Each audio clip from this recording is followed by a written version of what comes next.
To conclude our very engaging research session for this afternoon, we're going to hear from Dr. Vic Khurana, who will be discussing the future directions of MSA Coalition funded research.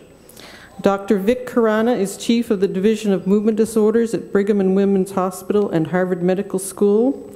He sees MSA patients at his Parkinson, Ataxia, and MSA clinic at Brigham and Women's. And we're very pleased to have his expertise as a scientist and a clinician on our MSA Coalition Board of Directors, where he also acts as our scientific liaison to the Scientific Advisory Board. Please welcome Dr. Vic Khurana. Thanks so much, Pam. Can you hear me okay through this? Okay, great. So it's just terrific to be here. This is the third time I've spoken at this amazing meeting. First time with a Mickey Mouse band on, but amazing venue, amazing talks. It's a real privilege to be here. So I think you've heard this morning, this afternoon with Professor Wenning's talk, that this is a time for optimism in MSA. It is unbelievable how many connections are being made to us in academia from industry partners who are interested in getting drugs or different biological therapeutics into patients for this disease. It's unprecedented, and it should give us a lot of hope. But there is a lot to be done, and the MSA Coalition is proud of the work that's already been done, but aware that there is a lot that is going to need to be done to tackle this difficult and rare disease. So last night at the beautiful candle lighting ceremony, I lit a candle too. I don't have a family member who's had MSA, so I don't really know, even though I'm a physician who sees patients with this disease, I don't really know what any of you are really going through. However, I do remember very fondly these patients that I see for many years, many of us clinicians do, and I lit a candle last night for some of them, and in particular, I was thinking of a patient, Miss S, who's from the New England area.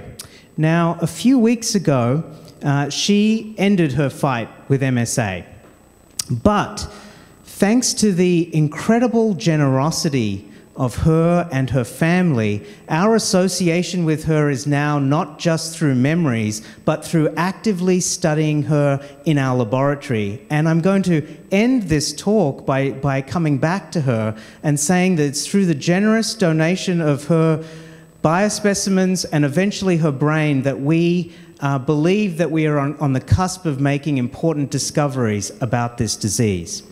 So this is a story that you know is familiar to you. She first started reporting imbalance in 2009.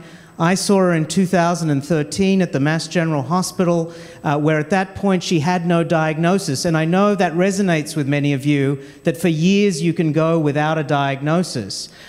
She had been told that she had Lyme disease, and she was being placed on antibiotics every day, intravenous antibiotics, and she did not. She had a different disease. So over the course of the next 5 years, she progressively deteriorated her balance and speech. She had autonomic changes that you've heard so much about and that you've experienced yourselves. She had urgency, and she acted out her dreams. In 2019, she transitioned to hospice care, and a few weeks ago, she passed away. But I have to tell you that until the very end, she had tremendous spirit, and she was literally cracking jokes with me in early August. An amazing person, and it is because of patients like this that we stay in the game of doing research and of continuing to come to clinic. But we need to do better, of course. We need to do better for patients like this and like you. And the way we do better is we engage in research and we collaborate. We collaborate with our patients collaborate with their caregivers, we collaborate with scientists, and we all work together as a team. Nothing will happen without this collective effort for any disease, but especially for a rare disease like MSA. So this is a great time not just for MSA Research, but also for the MSA Coalition. Thanks to tremendous support, and of course it's well deserved. I'm officially part of the MSA Coalition, but in the 30-year history, I've just joined at the very tail end, and I can tell you this is the most inspiring group of people I've ever worked with. And it's because of their hard work that they have engendered so much support from the community, and through larger donations they are able to now be more ambitious with what they support. So today, in the next few minutes, I'm going to tell you a little bit about these research directions. Okay, so where do we go to figure out what our directions should be? A few years ago in Las Vegas, of all places, on Halloween of all times, a group of researchers from all around the world met together and decided on some of the biggest priorities facing the field that are barriers to us treating patients more effectively. And so it is through working with those colleagues, through countless conversations over the last few years, that we've started to develop ideas about a coherent collaborative strategy that may work moving forward. So the first issue is what causes MSA. You've heard it this afternoon. Short of bad luck, we don't know why this happens to patients. We don't understand why it is that genetic studies have not really been fruitful. We don't fully understand the environmental factors. It's critically important for us to answer this question. The second is, where does this pathology start? You've heard about different cells in the brain, neurons, oligodendrocytes, astrocytes, microglia. These are different cells in the brain. But where does this disease start? We still don't know. And if you want to study something in the lab, you need what's called a model.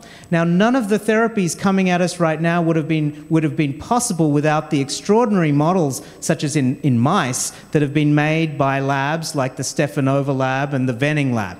But we do need additional models, and we may be able to create human models, for example, from human stem cells now, that could be very, very valuable in understanding this disease.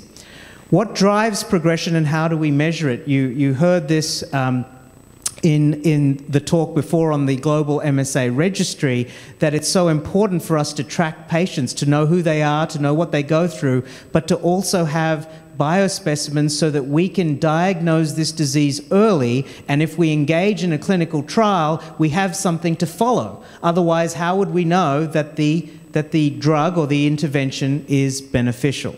And finally, of course, we need to know how to treat it. Not just therapies that prevent the disease and slow it down, but therapies that improve quality of life and improve the symptoms of our patients. So these are all critical questions that need to be answered, and they need to be answered in a systematic way. Now, what you've heard is that in previous years, the Coalition has supported many groups to do wonderful work in their seed grant program.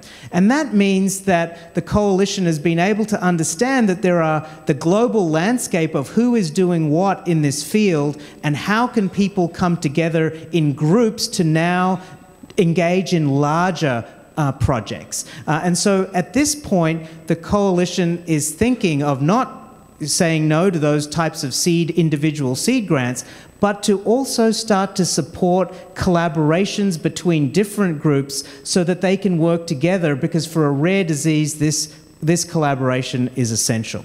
And so we're thrilled to be able to present to you ideas about creating collaborative international cores that are centered around some of these key questions. For example, Core G, looking at genetics. Dr. Dixon asked us the question, why is it that these genetic studies have failed? Could it have been that they were not powered enough with the numbers of patients? Could it be that there are private mutations in New England or in Arkansas or in Japan that cause this disease in small groups that you would never figure out in a population-based genetic analysis? These are all questions we need to answer. Environmental effects, we need to understand these more systematically. Can we create better models? That will be the job of the core Core M to create better ways in the laboratory to study this disease. A Core B, this initiative being driven by Dr. Claassen, can we do better at more systematically across different centers, generating biomarkers and biospecimens? How do we leverage the amazing work that was done with the Global MSA Registry to incorporate biological tissue and specimens into that database? And of course, we would not be closing the door to any unique projects that come through the door that seek to improve the patient's quality of life or to create new ideas for therapeutics. So the idea basically is that number of sites individually have been supported, but these sites should now start to work together in collaboration. And so while previously you can think of seed grants as seeding one group, these are seed grants that would seed multiple groups. These obviously need resources, and so these resources are now available to begin this sort of program.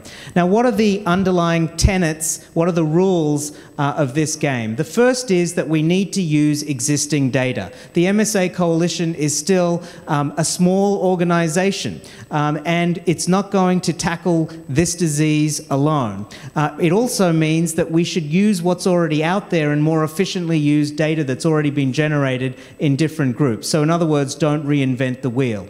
We need to share data. So we cannot exclude any groups. If anyone, whether that's in academia or industry, has a good idea, they should be welcome to the table. That's a critical aspect of this. And we have to build sustainable funding. The coalition can start a process, it can catalyze a process, but it is going to need support from the community, from industry, from government in order to create a sustainable framework.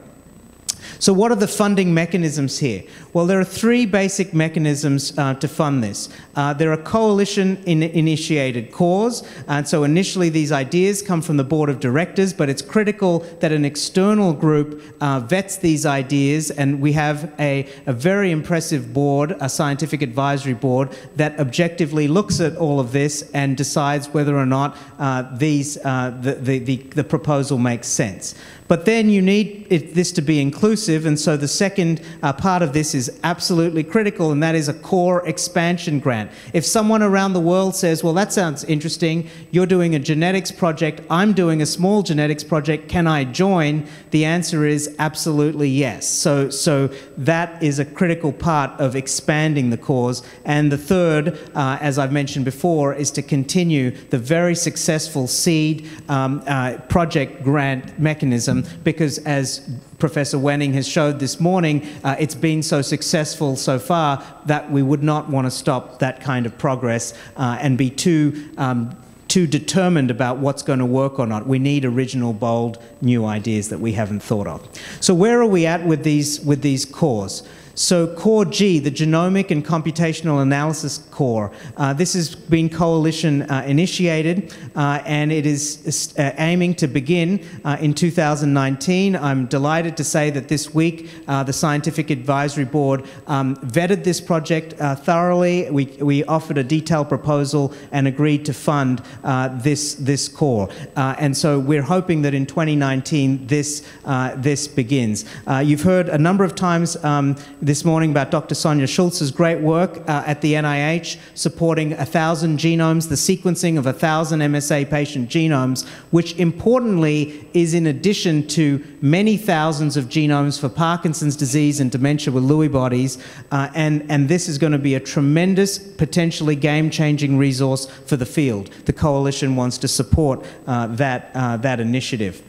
Second, we want to understand environmental exposures, but this is just the beginning for MSA. If Parkinson's disease is anything to go by, it's going to take us a long time before we understand and can categorize environmental exposures in a way that could be useful for laboratory research. But what the coalition wants to do is engage with some of the world authorities on Parkinson's disease epidemiology and exposure, and have them help us develop a systematic questionnaire that should go to any center that's interested in MSA research, so that we can systematically gather across all of what we fund and beyond this kind of information from our patients. The M-Core, which is to advance human, cellular, and animal models. We exist in a time where we can grow even little brains in the dish from our patients. It's an incredible time for stem cell research. Can we leverage this technology? This core is hoping to get off the ground in 2020. Core B, biospecimens and biomarkers. Potentially the most important of all of these, actively being planned right now. Again, hope for a kickoff in 2020. So I'm going to return back to our individual site at Harvard Medical School, at Brigham and Women's Hospital, and I'm going to close this story by just giving you a little example of how it is that groups by themselves cannot do this, and they need to work together. So at our individual site, we have a building here, the Building for Transformative Medicine, where we see patients and do imaging in the ground floors. We have MRI and nuclear medicine capabilities. And above that, we then have a tower of labs where research gets done. This is a great environment to bring researchers together with clinicians and with patients. When patients enter our clinic, just as you've heard with many of the clinics here at University of Florida, Vanderbilt, other places, there are systematic programs to analyze patients. So, for example, our patients undergo brain imaging, they give biospecimens, they donate brains. But we also take skin biopsies from our patients or from their blood. We can generate stem cells, we can create brain cells from our patients, and even these mini brains. It all starts with the work that we do in our clinic, and so these amazing individuals are some of the group that I work with every day to evaluate our patients with MSA. And it was exactly in this clinical setup that Miss S, who I introduced at the beginning, was seen. Now, she was one of our cohort, and we were collecting her samples and building up this information bank. And it would have potentially stayed like that if I hadn't been contacted by a human geneticist. And this highlights the power of collaboration. So this geneticist, Matt Huntelman, contacted me because he felt that looking for common changes in genes may not be the way to look at MSA genetics. We should study MSA in families. So that's called a trio study, where you can sequence parents and you can sequence a patient with MSA and sometimes their siblings as well. So he sequenced about 20 different families where we could get this information. So a relatively small study. But he got back to me and he said that the patient that I was following, Miss S, was rather remarkable. She had parents who were nearly 100 years old at the time, where we could get sequencing from them, and she also had 6 brothers and sisters, so a very large family with 2 parents who were alive. And what he pointed out to me was that she was the only one of her 7 siblings that carried 2 gene mutations, that she had inherited, one from her mother and one from her father. And he told me what this gene was, and he wondered if I knew anything about it. And it turns out that the MSA Coalition, as you heard before, had supported me to study how it is that alpha-synuclein systematically interacts with genes in cells. And it turns out that the gene he told me about in one of my patients was a gene that I had actually previously identified and published on in a study that had been supported by the MSA Coalition. Moreover, this was a rare gene, something that was not studied by many people. We found a lab nearby at Harvard Medical School that was actually studying this gene. It's involved in metabolism. And so suddenly, a finding that could have just laid dormant in my lab was activated through a very rich collaboration with a genetics group and also with a nearby lab at our medical school.